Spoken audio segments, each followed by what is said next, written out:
C'est une joie d'être avec vous, surtout que, sachant qu'il y a des baptêmes, il y a des âmes qui se donnent à Dieu. Amen.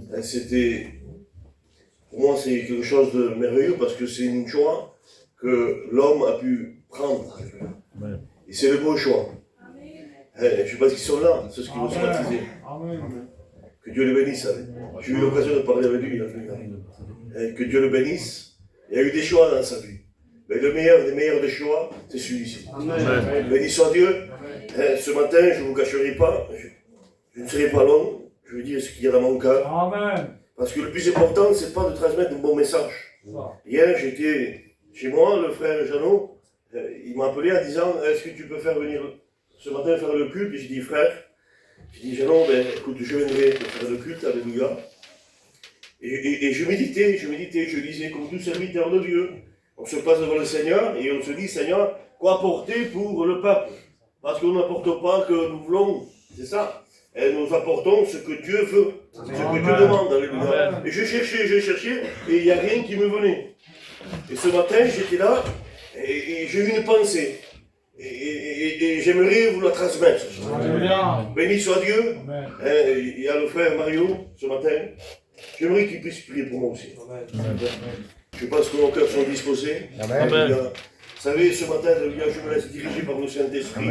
Et je sais que, eh bien, ce matin, Dieu va nous parler. Il va te parler, il va nous faire du bien. Amen. Parce que nous vivons des temps difficiles. Et nous le répétons, ce n'est pas quelque chose de nouveau, mais c'est quelque chose que nous savons déjà, que la Bible nous préside, que Jésus revient bientôt. Amen. Et la Bible nous dit que les temps difficiles sont là, ils sont devant nous. Il n'y a rien qui va devant nous. Et c'est pour cela qu'au jour d'aujourd'hui, ce matin, c'est un rappel à travers son peuple. Alléluia. Dieu veut rappeler que devant nous, il y a quelqu'un de méchant.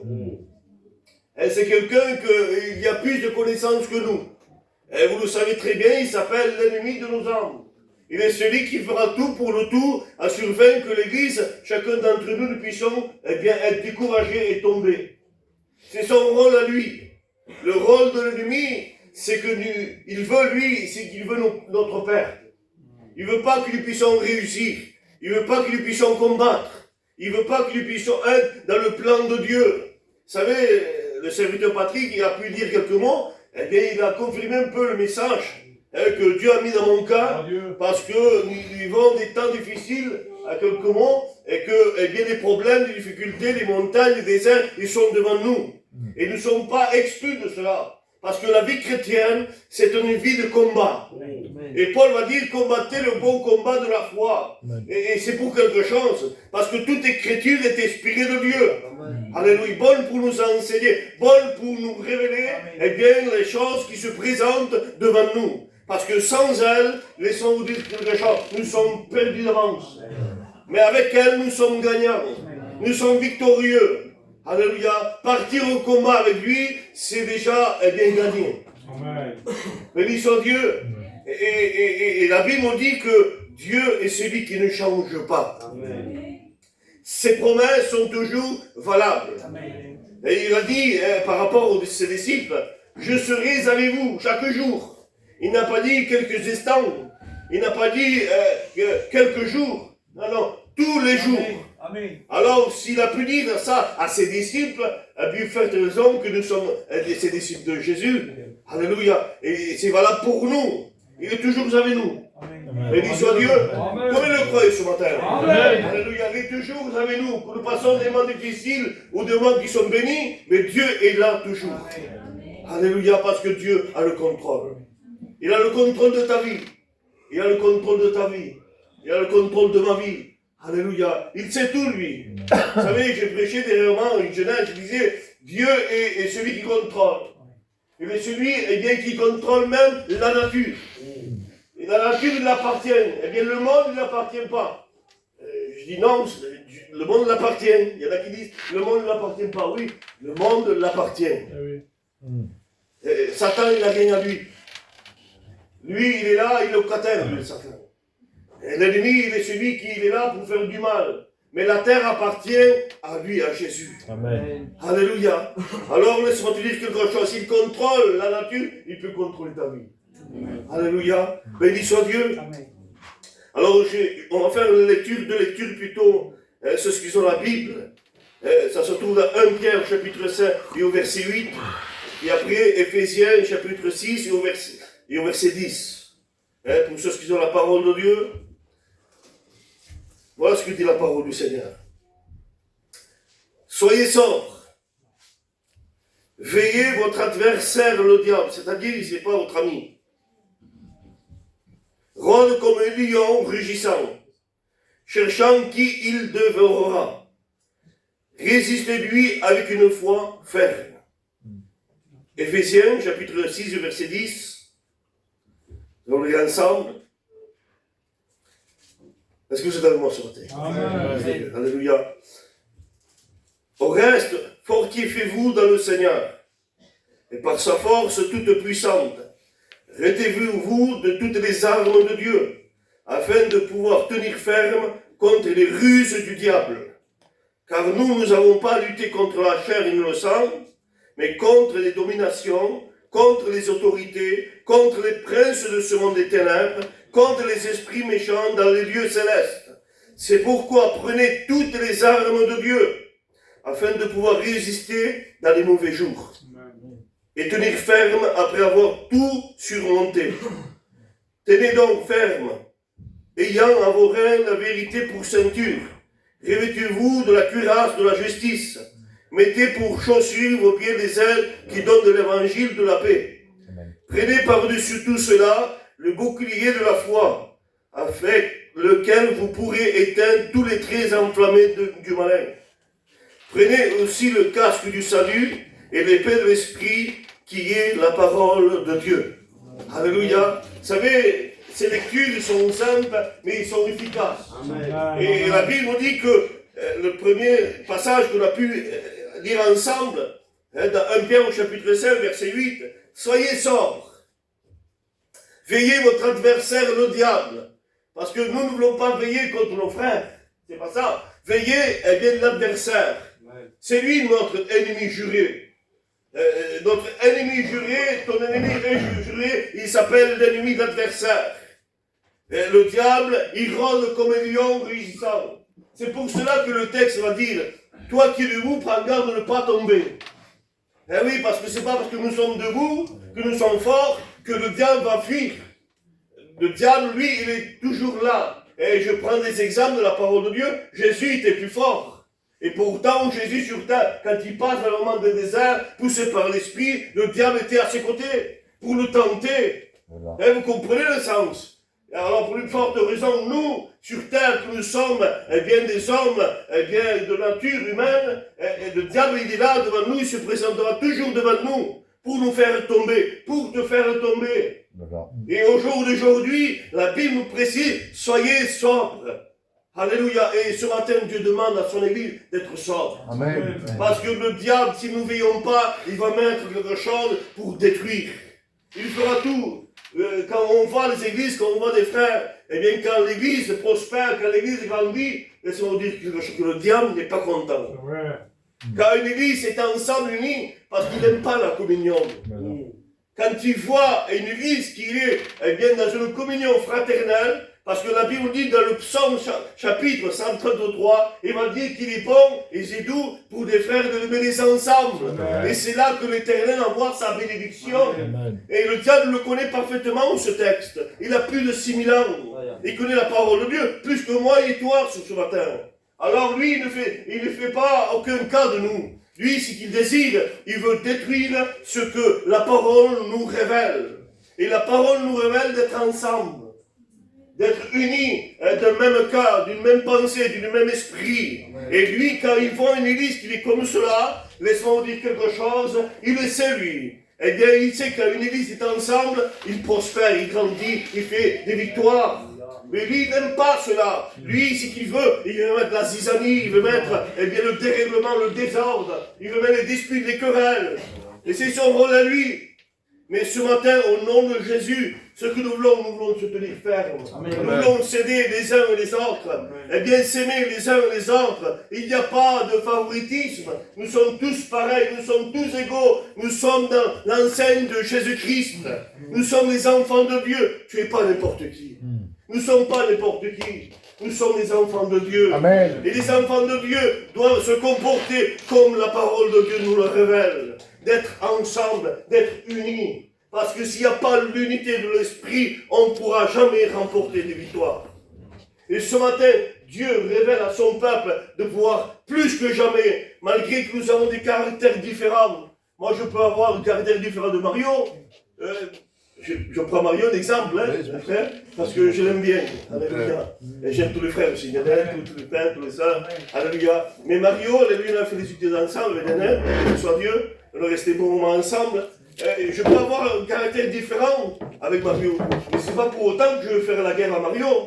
Est-ce que vous comprenez le sens? Vous savez, ça me fait penser un peu les disciples qui étaient dans la barque. Tout allait bien au début, dans le rivage. Tout allait bien. Ils étaient là, ils étaient ensemble, et ils étaient avec le Seigneur, ils étaient dans la joie, ils étaient contents de partir, parce que la parole de Dieu révèle qu'il va dire, allons, passons de l'autre bord. Ils vont se confier avec la parole de Jésus-Christ. Ils étaient ensemble, ils se réjouissaient ensemble. Mais à un moment donné, quand ils vont rencontrer des vents contraires, vous savez que les disciples, eh bien, ils vont être effrayés, vous savez l'histoire. Mais qu'est-ce qu'ils vont dire, les disciples? Ils ne vont pas dire, c'est à cause d'un tel, c'est à cause d'un tel, c'est à cause d'un tel, ils ne vont pas dire cela. Eh bien, Barthélemy, c'est toi, c'est un apôtre. On ne le mentionne pas dans la Bible. Il ne fait aucun œuvre. Mais pourtant, il est mentionné, c'est un apôtre. Il pourrait dire, eh bien, c'est à cause de toi, parce que tu ne parles jamais. Ou c'est à cause d'un tel, Pierre, parce que tu parles toujours. Non, ensemble, ils vont rêver le maître. Parce que s'ils ont rompu pour faire cela, je vais me montrer quelque chose. Ils auraient péri. Ils auraient péri. Mais comme ils ont réveillé le maître, ensemble, eh bien, laisse-moi dire quelque chose. Eh bien, le maître s'est réveillé. Alléluia. Des fois, dans nos barques, on laisse dormir Jésus. Par rapport aux problèmes, par rapport aux situations. Et on se dit, non, moi je ne laisse pas dormir Jésus. Oui, des fois, un petit grain que le ennemi met, laissez-moi dire quelque chose. Vous avez vu, vous prenez un bateau, mettez un petit trou. Au premier coup, vous n'allez pas voir qu'il va couler. Mais à fur et à mesure, vous allez rencontrer que l'eau, va se remplir. Et c'est ce que fait l'ennemi dans l'église. Si nous laissons une faille à l'ennemi, laissons-moi dire quelque chose. Il va l'atteindre. Alléluia. Et ce matin, nous ne voulons pas laisser aucune place. Alléluia. Alléluia. Nous voulons laisser la place à Jésus-Christ. Amen. Alléluia. Vous savez que des fois, nous avons des moments qui fatiguent. Qui n'a pas rencontré cela? Moi, j'ai rencontré dans ma vie des moments qui étaient fatigants, des moments difficiles, des moments qui étaient pénibles devant moi. Je disais, Seigneur, comment faire pour m'en sortir? Et je voulais m'essayer de m'en sortir, mais de notre force, nous ne pouvons pas s'en sortir. Amen. Parce que la Bible dit, ce n'est pas par la force, ce n'est pas par la puissance, c'est par mon esprit. Amen. Nous avons besoin de son esprit. Amen. Nous avons besoin d'être saisis de l'esprit. Pas de temps en temps. La sœur a pu chanter renouvelle de mon esprit, c'est ça. Quelques mots. Vous savez, d'être renouvelé, c'est pas une fois par mois, une fois par semaine. C'est chaque matin. Amen. On a besoin d'être renouvelé. Amen. Amen. On a besoin d'être imprégné de l'esprit de Dieu. Alléluia. Parce que Jésus lui-même va dire, il est avantageux que je m'en aille. Si je ne m'en vais pas, un homme ne viendra pas sur vous, qui est le consolateur, qui est le Saint-Esprit. Et Dieu conduira dans toute la vérité. Au jour d'aujourd'hui, l'agent qui peut conduire notre vie, il s'appelle le Saint-Esprit. Le Saint-Esprit, il est celui qui va nous conseiller, il va nous donner la force. Alléluia. Pour combattre le bon combat de la foi. Alléluia. C'est pour cela que nous voulons prendre toutes les armes de Dieu. Éphésiens, vous avez vu que prenez toutes les armes de Dieu. Il n'a pas dit quelques armes, des fois, nous, c'est humain, nous prenons qu'une arme. Et après, avec une arme, on se dit, eh bien, cela suffit. Mais non, prenons toutes les armes de Dieu. Amen. Alléluia. Tu n'as pas besoin, je pourrais dire, au jour d'aujourd'hui, il y a un fléau qui court dans nos églises. Tu Tu n'as pas besoin, bien sûr que les serviteurs sont là pour vous aider. Mais tu as besoin de Jésus. Aujourd'hui, j'ai connu, et je rencontre encore des gens, et je passe pour demander ici, est-ce que tu fais prier pour moi? Il me dit, il ne vient pas à l'église. Il ne prie pas. Je dis, oui frère, je priais pour toi. Mais dans mon cœur, je disais, il faut qu'il vienne aussi dans l'église, parce que lui, il a besoin de Jésus. Alléluia. Et au jour d'aujourd'hui, il faut que tu comptes sur la grâce de Dieu. Amen. Que tu comptes sur tes frères, mais que tu comptes surtout sur Jésus. Amen. Alléluia. Compte sur Jésus. Amen. Parce que c'est lui qui va te renouveler, il va te fortifier, il va t'encourager. Je ne sais pas par où tu passes. Laissons-nous dire que nous ne sommes pas exclus des problèmes. Et ce matin, alléluia, nous allons parler de l'homme David. Un homme David, Seigneur, qui a pu remporter ce géant Goliath. Mais c'est pas parce qu'il a remporté ce géant Goliath que c'était fini pour lui, que tout allait bien. Vous comprenez le sens? Et David, il avait un combat qui résistait devant lui. Parce que nous voyons à travers la parole de Dieu de Samuel, au chapitre 21, verset 15, qu'il y a quatre frères qui vont encore succéder à la guerre. Et nous voyons toute la panoplie de la parole de Dieu, qu'il y a toujours de la guerre. Moi je ne lis pas la parole de Dieu. Je lis, mais je ne lis pas toute la parole de Dieu. Je ne suis pas le lecteur. Mais je lis un peu. Je lis ce qui est écrit. Quand je vois ce qui est écrit, il y a des combats, il y a des luttes. Depuis la Genèse à l'Apocalypse. Genèse, il y a eu le premier combat. Et aujourd'hui, nous sommes bien dans les combats aussi. Quand nous sommes signés avec le Seigneur, il y a des combats, il y a des luttes. Pas parce que nous sommes chrétiens, c'est pas parce que tu te baptises aujourd'hui que tu n'auras jamais des combats. Je ne veux pas te décourager, frère. Mais tu auras toujours des combats. Mais tu remporteras la victoire. Parce que Jésus est avec toi. Béni soit Dieu. Et là, nous allons voir les Philistins, la Bible dit qu'ils firent encore la guerre à Israël. Encore la guerre à Israël. Et David descendit avec ses serviteurs. Et ils combattirent les Philistins. David était fatigué. Seigneur, là quand je vois ce passage, les Philistins firent encore la guerre à Israël. Mais ce qu'il y a de merveilleux, que David, lui, roi d'Israël, il pouvait dire, moi, je n'ai pas besoin de mes frères. Je n'ai pas besoin d'aller combattre avec mes frères. Je suis roi, je gouverne Israël, parce que Israël, c'était une ville importante. Et pourtant, lui, il était là, il était roi dans Israël, choisi. Mais David va descendre avec ses serviteurs. Ça me fait penser l'image de la communion.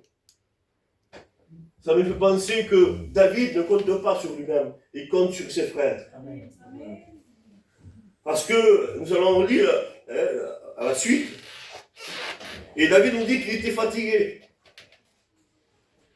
Combien des fois nous sommes fatigués? Tu es fatigué, tu n'en peux plus. Mais laisse-moi dire quelque chose. Il faut que tu rattrapes la communion. Il faut que tu puisses t'intégrer avec les frères et les sœurs, ensemble. Parce que quand tu es découragé, la sœur peut te fortifier. Alléluia. Quand tu es découragé, frère, vas-y, le frère peut t'encourager. Béni soit Dieu. C'est ensemble que nous allons voir aussi. Alléluia. Nous sommes appelés le peuple de Dieu. Et le peuple de Dieu, il faut qu'il démontre à travers les hommes de l'extérieur et à travers l'ennemi de nos âmes que nous sommes unis. Que nous sommes unis comme la mer. Amen. Et David, lui, il va rester ensemble. Il va descendre avec ses serviteurs. Et l'un des enfants de Rapha eut la pensée de tuer David. Il avait une lance de poids de 300 cycles d'airain. Il était celle d'une épée neuve. L'ennemi a eu la pensée. Il a eu la pensée de pouvoir tuer David. Mais il y a quelque chose qui m'a marqué. Abishai vint à son secours de David. Il est écrit que Abishai il va venir au secours de David. Et pourtant, eh bien, ces enfants de Rapha ont eu la pensée de tuer David. Mais là, quand il va voir cela, quand il va voir que, eh bien, un de ces enfants de Rapha va avoir la pensée de tuer David, eh bien, Abishai, eh bien, il est venu à son secours. Des fois, quand l'ennemi nous met à terre, des fois, quand l'ennemi nous met là, il nous met à part, on a besoin qu'un frère vienne nous frapper à la porte. Amen. Et de pouvoir le tenir, de pouvoir le fortifier ou la fortifier. N'attendons pas qu'il vienne à l'église. Quand on voit un frère et l'ennemi l'a touché, il l'a découragé et il a, eh bien, je veux dire, il a laissé à terre, et qu'il n'a plus de force de venir, il vient de temps en temps à la réunion. Eh bien, il est bon de se prendre 2, 3 sœurs, 2, 3 frères, d'aller le visiter. Amen. Alléluia, de l'encourager. Parce que tout se passe au jour d'aujourd'hui dans nos églises, dans nos réunions, dans nos bâtiments. Mais en dehors du bâtiment, quand un frère est découragé, même pas nous avons la pensée d'aller de le secourir. Et ce matin, ce que Dieu demande, de pouvoir faire cela. Amen. De pouvoir s'encourager les uns les autres. Amen. De pouvoir se fortifier les uns les autres. N'attendons pas que l'ennemi le terrasse, qu'il l'amène loin de Dieu. Amen. Parce que des fois, nous avons tendance à dire qu'il est parti loin de Dieu. Mais qu'est-ce que tu as fait pour l'amener près de Dieu? On juge qu'il est parti loin de Dieu, mais au lieu de le ramener vers Dieu, on le laisse vers l'ennemi. Est-ce que c'est le rôle? Dites-moi, est-ce que c'est le rôle de Dieu? Le rôle de Dieu, c'est quoi? De pouvoir l'encourager, d'aller le visiter, de boire un café avec lui ou avec elle, et de pouvoir l'encourager, de dire, ne te sens pas exclu de la communion, parce que tu es un enfant de Dieu, tu es avec nous. Alléluia, nous allons combattre ensemble. Amen. Alléluia, c'est le plan de Dieu. Et je passe vite. Il y a encore, après cela, une autre bataille avec les Philistins. Alors, Sibéka tue Asaph, qui était un des enfants de Rapha.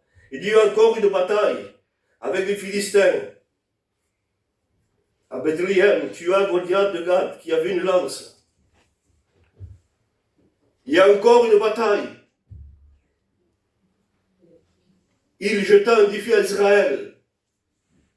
Et Jonathan, fils de Chiméa, frère de David, le tua, et ces 4 hommes étaient enfants de Rapha de Gath. Ils périrent par la main de David et par la main de ses serviteurs. Que c'est beau, Seigneur. Alléluia. Là, nous voyons qu'une guerre persistante, une guerre constante devant David. Mais ce qui est remarquable, eh bien, c'est que ces hommes, ils ont combattu ensemble. Que ces hommes, ils étaient dans une communion pour combattre le beau combat de la foi. Et ce matin, l'Église de Dieu, je dis dans mon cœur, il est temps de pouvoir se réunir. Amen. Vous savez, réunir à l'église, de chanter, c'est bien, l'a dit le frère. Ce matin, nous voulons se réunir pour l'adorer. Vous savez que l'adorer, c'est pas que je chante. L'adorer, c'est être continuellement ensemble. Quand le frère passe devant le vestige, d'aller le voir. Quand un frère est découragé, d'aller le voir. Quand un frère est tombé, d'aller le voir. Lui tendre la main. Être ensemble. Parce que l'adorer, c'est pas de pouvoir dire, Seigneur, je te loue de tout mon cœur. C'est de vivre ce que nous disons. Vous savez que les gens de l'extérieur ne voient pas, ils ne lisent pas la parole, mais ils voient l'église. Oui. Ils voient l'église.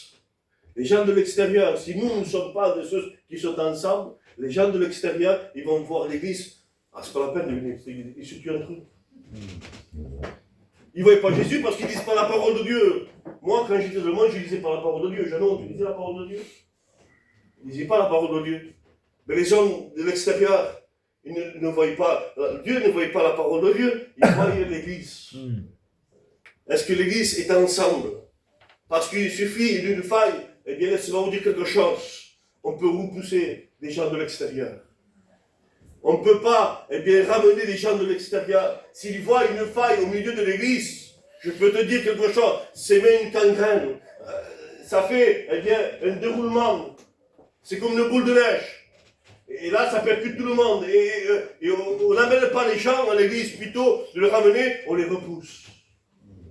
Vous savez que nous, plus que jamais, nous voulons être ensemble, afin que les gens de l'extérieur puissent venir et se donner à Dieu. Alléluia. C'est ça l'importance, le témoignage.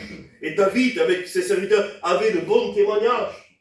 Parce qu'ils étaient ensemble. Moi je dis, ses serviteurs et David n'étaient pas ensemble, je peux te dire que ces hommes avaient le dessus. Parce que la Bible dit, si vous êtes au creux de ma main, qui pourra vous ravir? Si nous sommes unis ensemble, qui nous pourra nous toucher? Alléluia. Mais si nous sortons de la main de Dieu, bien l'ennemi fera ce qu'il voudra de nos vies. Il fera ce qu'il voudra de l'Église. Et ce matin, nous sommes appelés à être ensemble, l'Église de Dieu. Et là, la Bible dit ce qui me plaît à la fin de l'histoire, ce que, eh bien, la victoire, il ne va pas dire que c'est moi, David. Hein. C'est moi qui ai remporté la victoire. C'est pas toi. C'est pas toi, serviteur. C'est moi. C'est à cause de moi. Parce que c'est l'Église grandit. Parce que moi, j'étais là. Laissons-moi dire que ces hommes, les serviteurs de Perpignan, ils disaient, quand vous voyez les hommes, moi, Gavolo, je trouve Ouais. il a raison. Ouais. Ah, il avait lui, l'église. Ah, quand il y avait lui, mais lui, c'est que l'homme comme un il n'est pas indispensable. Il peut la prendre Patrick, je m'excuse. Hein. Patrick, tu peux la prendre Patrick, tu peux la prendre Angelo. L'église va continuer, parce que l'église c'est Jésus. Je bâtirai mon église. Je bâtirai mon église, c'est pas dire c'est lui qui va bâtir, non. Je bâtirai mon église. C'est lui qui bâtit l'église.